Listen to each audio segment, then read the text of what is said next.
Nostalgia-ween! Nostalgia-ween! Nostalgia-ween!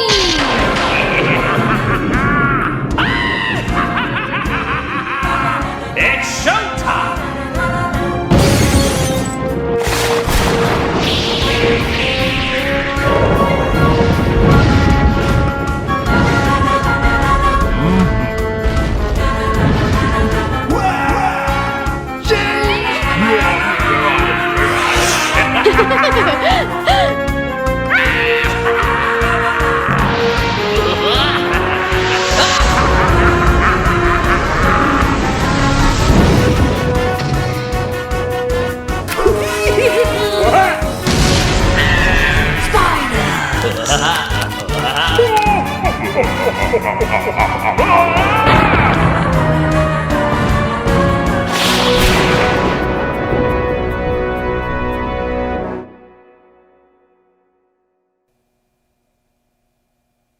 Hello, I'm the Nostalgia Critic. I remember it so you don't have to. Well, I guess it's Stephen King time again.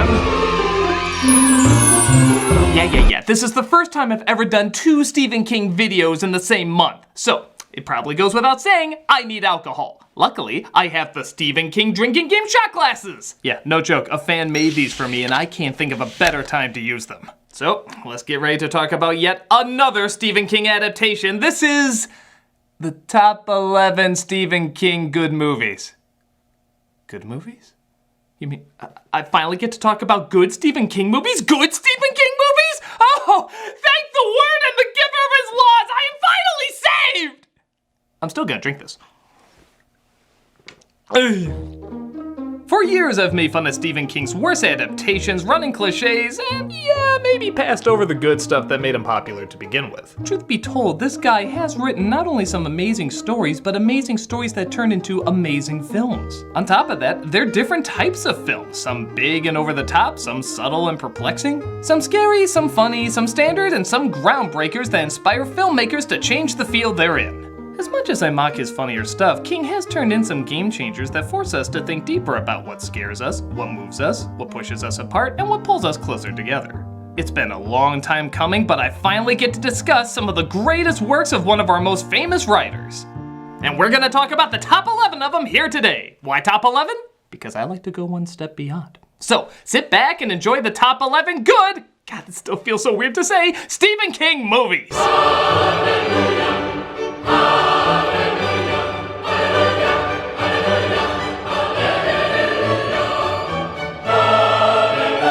Number 11. Pet Sematary. This has creepy written all over it, from the book and the screenplay both penned by King. Focusing on a family who just moved into town, they discover a cemetery where you can bury a dead animal and it miraculously comes to life. Like any cautionary tale though, it dooms those who try to mess with the natural order of things. For those buried there come back looking the same but acting different. Somehow a completely new soul than what went into the ground. When a family member is tragically killed, they attempt to do the same thing, only this time the differences are even more clear and disturbing. The entire film has a surreal sense of dread. Every shot seems to echo with deathly air and uncomfortable anxiety. The film only promises to get stranger and stranger, and that's exactly where it leads us. Never knowing quite where it's going or even how to feel during some of these scenes, Pet Sematary feels like a creepy fable that's both haunting in its morals as well as its visuals. It leaves you with goosebumps all over your body and being thankful that whatever becomes dead stays dead.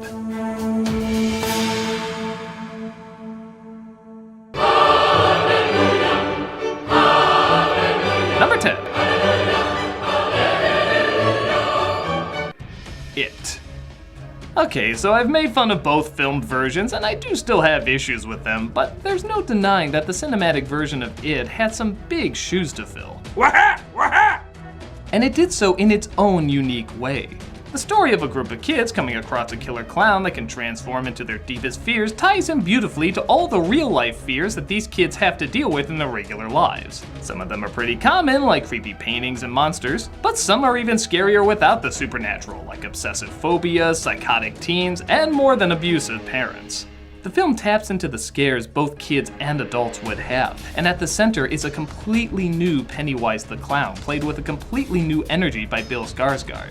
The role was made iconic by Tim Curry, but the film did a great job creating a brand new kind of creepiness, both scary and faithful to the book, while also being its own unique creation.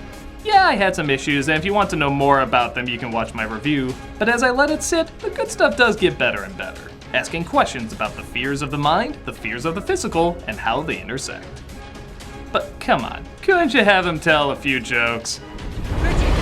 Richie! Well, you better let the poor guy out! Wah-ha!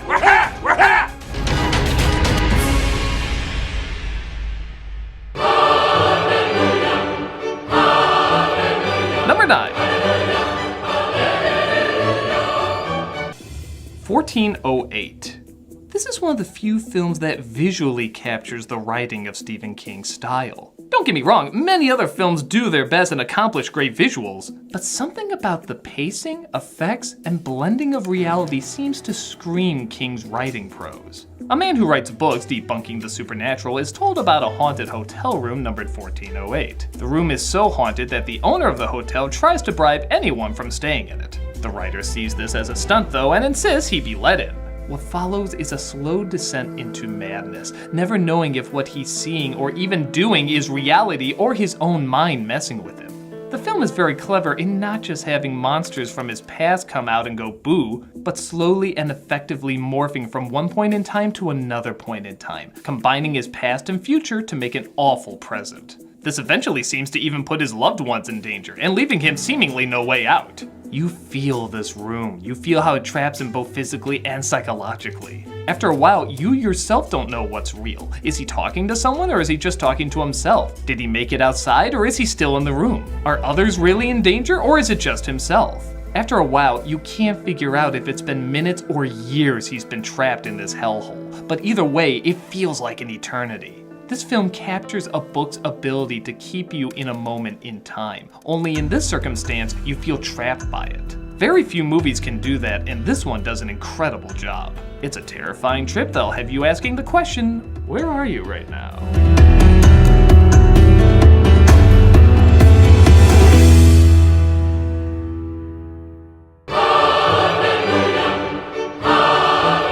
Number 8.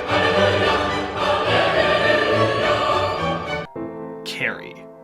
The classic story of why you don't pick on the quiet kid. Kari stars a tortured teen who is constantly torn down by her mother, the kids at school, pretty much everyone around her. Little do they know that she seems to have telekinesis, but even she herself doesn't know how they work or when they work. Things seem to look up though when she goes to the prom, is crowned prom queen, but then discovers it's a cruel prank to humiliate her. Do I even need to say what happens next? The climax to Kari is so famous and referenced so much, it's ingrained in our popular culture. And the great thing is, even if you know this going in, Kari is loaded with tragic moments, disturbing imagery, and a hope that this quiet girl will for once get a break.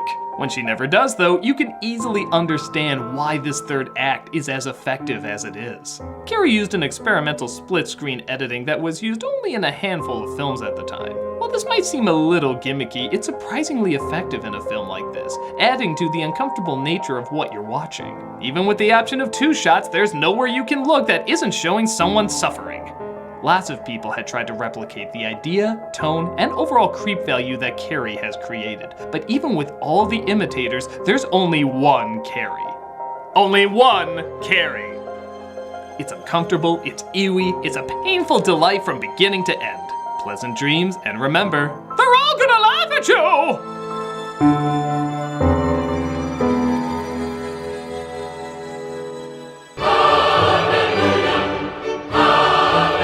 Number 7.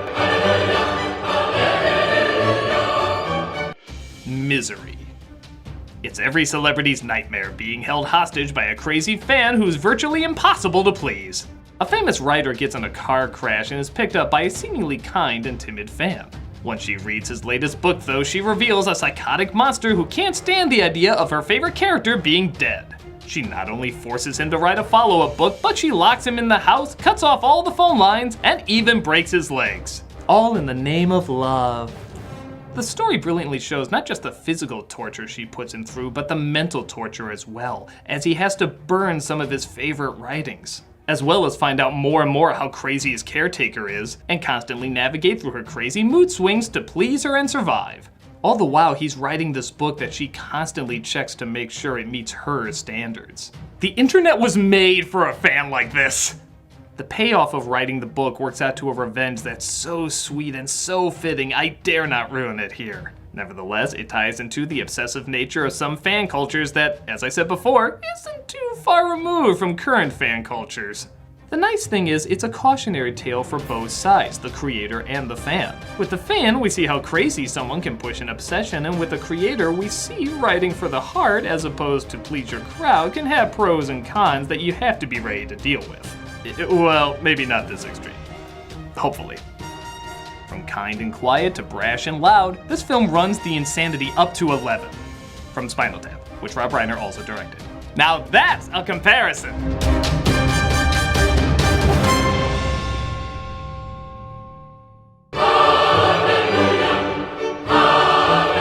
Number 6.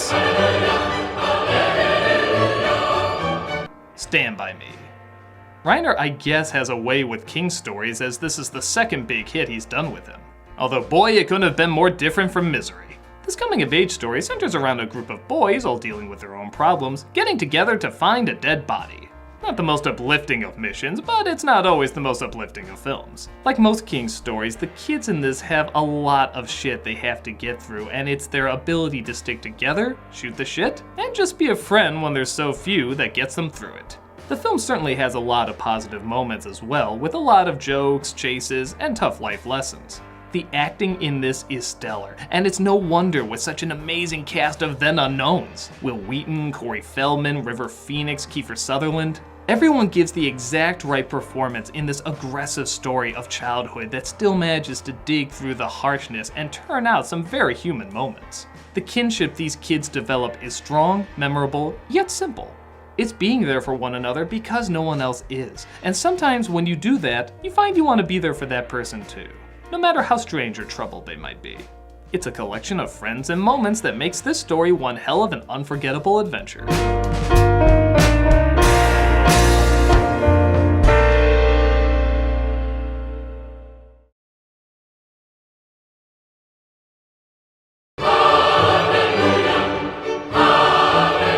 Number 5. Dolores Claiborne. Often overlooked, this crime drama once again uses the sins of the past to shape the tragedy of the present. A daughter revisits her hometown of painful memories to help her mother, Dolores Claiborne, who is accused of murder. As if this wasn't bad enough, this is the second time she's been accused of it in her life. While the daughter has tried to distance herself from her mother, she finds the doors in her memory are constantly opened up the longer she spends both with her mother and in her childhood home. As she talks more and more to find the truth, she discovers so many things she got wrong about her mother and even all the facts she repressed. Things she didn't remember because she didn't want to remember them. And while they're painful to open up again, they're necessary to open up again. Not only are the performances in this painfully good, but the way the film switches from past and present is so smoothly done and flawless. Sometimes you'll forget what time period you're in for a minute, feeding into the themes of the movie. It's the type of King story that sadly doesn't get a ton of attention, but I really think he does beautifully. Trying to reconcile where you came from with who you are and learning to punish or forgive those who made you that way. It's glanced over a lot, but doesn't deserve to be. If you haven't seen it yet, give it a watch. It's really something powerful.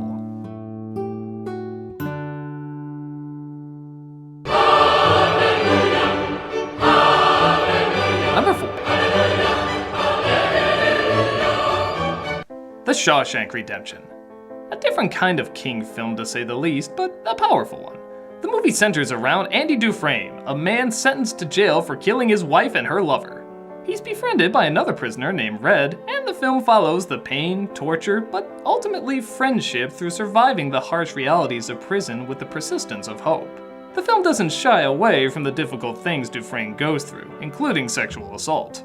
I also like that technically they don't say whether or not Dufresne committed the murder, though they're certainly having large leanings. To be honest, I probably would have liked this film even more if they kept that more of a mystery. You have to make the choice whether or not he did it and how much you can be on his side. Still, the film focuses on people that society has given up on, and arguably for good reasons, but demonstrates there can still be a humanity that binds people together, despite a constant fight to not have it stripped away.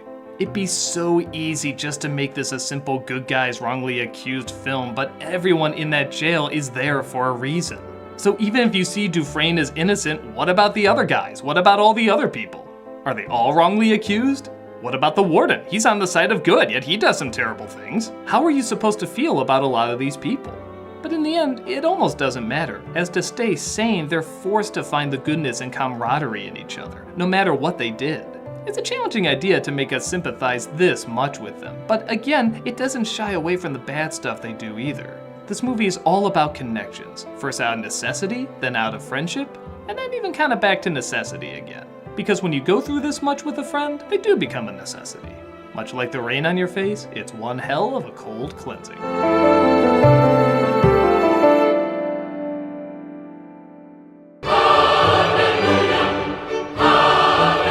Number 3.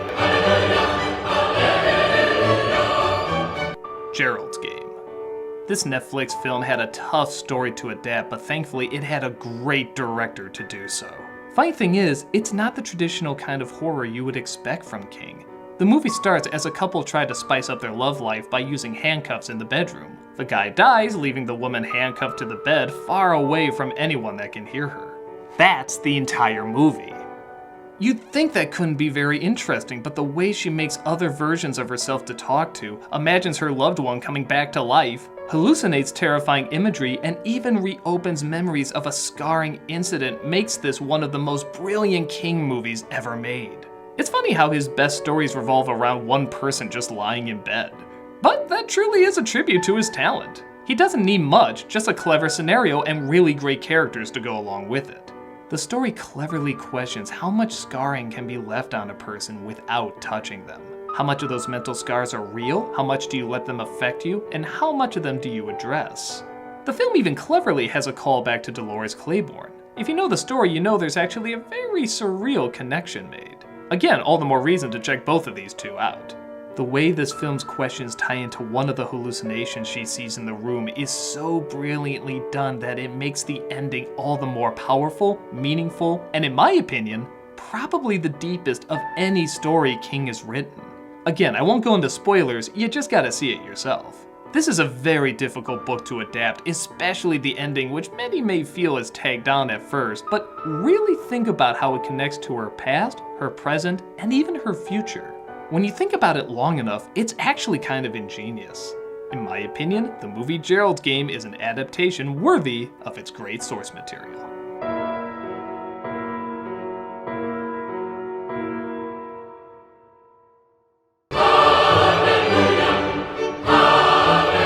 Number 2.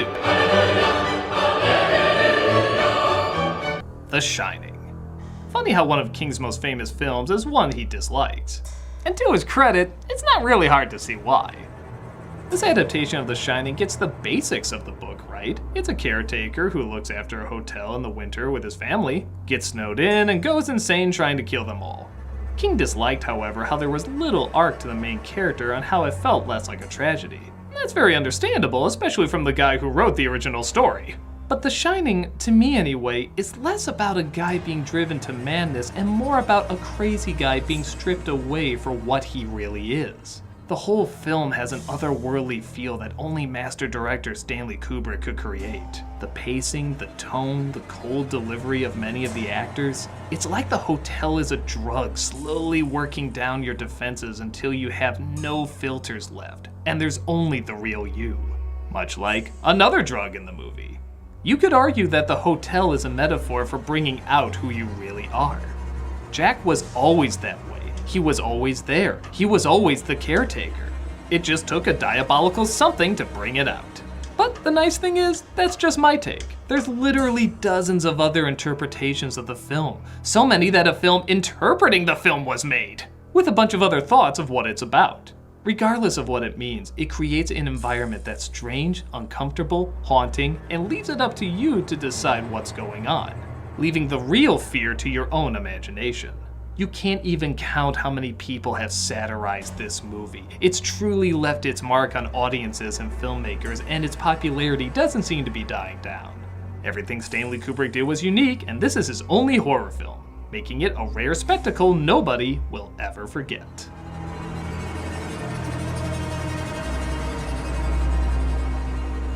Before we get to number 1, here's some honorable mentions. And here we go. And the number 1 Stephen King movie is...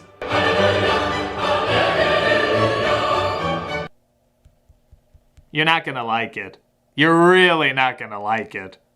Look, just hear me out before you go ranting about why I'm wrong. You already have a paragraph in the comments, don't you? All right, I'll just say it. It's Creepshow.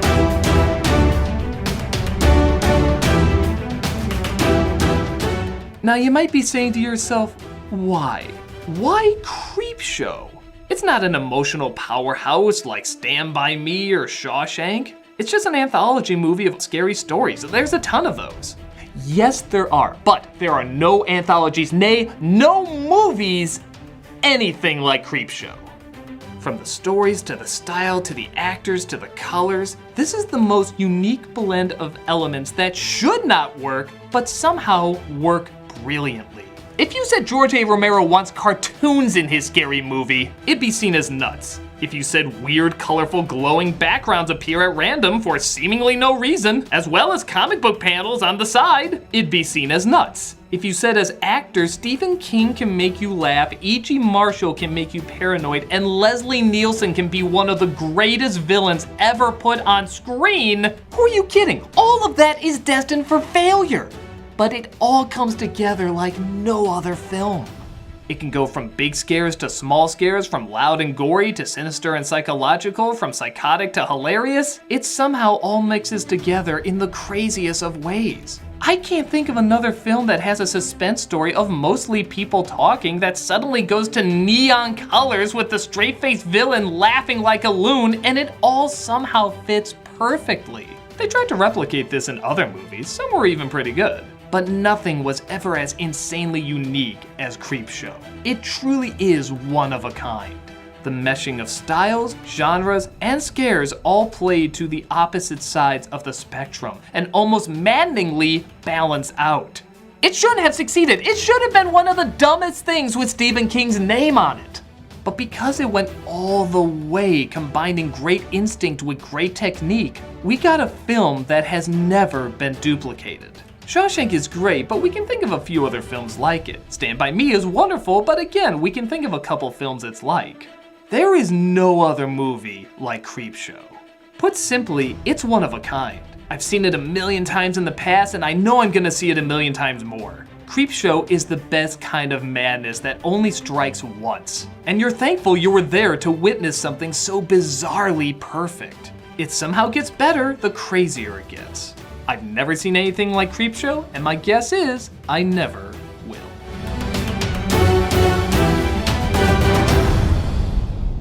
Whew, it feels so weird to talk so positive for so long. With that said, are there any I left out? Well, leave them in the comments below and let people know which ones deserve more attention. I'm the Nostalgia Critic. I remembered so you don't have to.